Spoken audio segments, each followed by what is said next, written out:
Il est vrai que j'ai commencé à croire en Dieu au travers des Saintes Écritures, au travers du message biblique qui m'a été raconté par des personnes qui ont cru avant moi.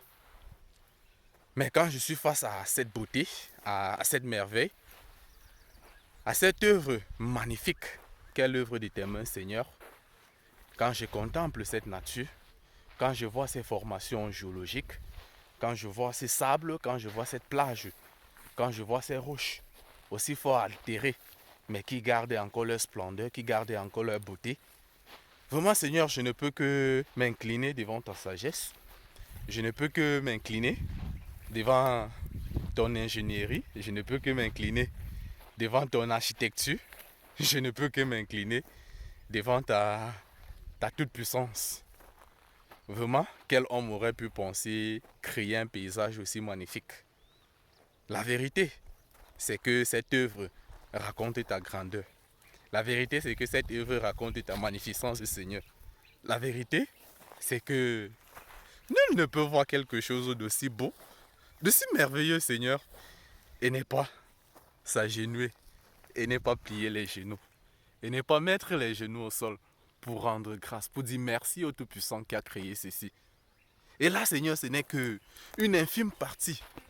Là, ce n'est qu'une petite partie de ta puissance.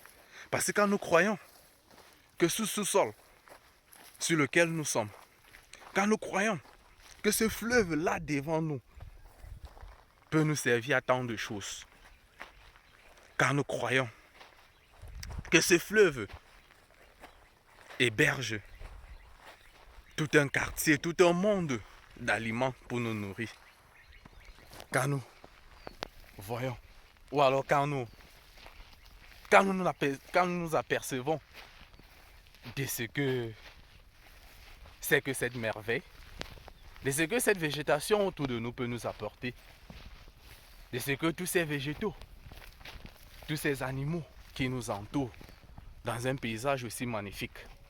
Quand nous lisons la Bible, plus précisément dans les versets 26, 27 et 28 de la Genèse dès son premier chapitre, où la parole nous dit que toi, Seigneur, étant en conseil avec toi-même, c'est-à-dire toi le Père, le Fils, le Saint-Esprit, vous trois en communion parfaite, ayant la même vision, ayant la même mission, ayant la même nature, vous vous êtes assis et vous avez pensé à un projet magnifique, un projet qui renverserait tous les cieux. Ces projets n'étaient rien d'autre que le projet de créer un homme qui soit comme vous, c'est-à-dire bon, c'est-à-dire saint, c'est-à-dire parfait, c'est-à-dire excellent. Que le but de ce projet était de créer un homme qui soit en même temps comme vous, mais qui ne soit pas esprit, mais qui soit chair. Celui-là qui reflètera votre gloire.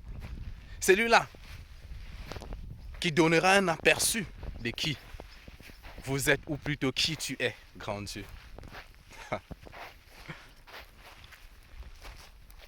Tu n'étais pas limité, ou plutôt vous ne vous êtes pas limité à créer l'homme. À côté de lui, vous avez créé la femme pour l'aider dans cette grande mission. Et quelle est donc cette grande mission, Seigneur? Genèse 1, 28 nous dit, Dieu leur bénit et Dieu leur dit, soyez féconds. Seigneur, dans la fécondité, tu nous donnes la capacité, tu nous donnes le potentiel de produire des résultats, de produire des solutions, de créer des chefs-d'œuvre qui sont des solutions efficaces pour nos problèmes, pour ceux ou alors pour celles de l'humanité tout entière. Seigneur, tu ne te limites pas là, mais tu nous demandes de nous multiplier, pas à l'échelle communautaire, pas à l'échelle départementale, ou encore à l'échelle régionale, ou même nationale, mais tu nous demandes de nous multiplier à l'échelle planétaire, de nous multiplier, de remplir la terre par-dessus tout, Seigneur.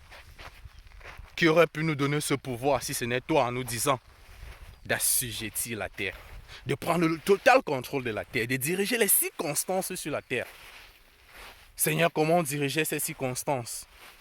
Si c'est nous au travers de cette nature merveilleuse que tu nous as donnée, la nature divine que tu as mis en l'être humain, que tu as créé à ton image et à ta ressemblance. Oui, Seigneur, tu nous as donné cette nature. Et au-delà de cette nature, au-delà de cet être, tu nous as donné le faire. Tu nous as donné la capacité, le pouvoir de faire tout genre d'œuvre.